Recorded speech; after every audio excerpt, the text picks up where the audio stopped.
আসসালামু আলাইকুম সবাইকে। আজকে চলো মিষ্টি কুমড়োর ভাজি রান্না করা যাক।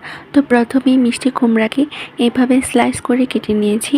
তারপর একটা কড়াইতে পরিমাণ মতো তেল, গোটা কালো জিরা আর একটা শুকনো মরিচ দিয়ে হালকা ভেজে নিয়ে পেঁয়াজ কুচি দিয়ে দিব।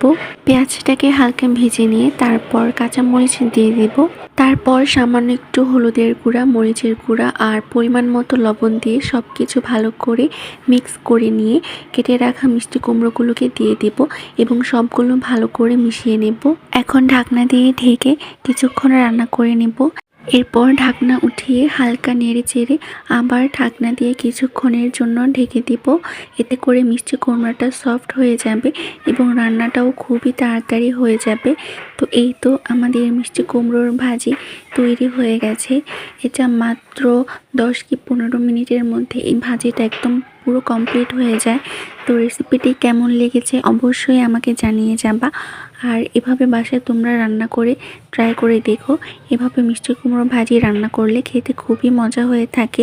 তো আজকে এই পর্যন্তই। সবাই ভালো থেকো, সুস্থ থেকো। আল্লাহ হাফিজ।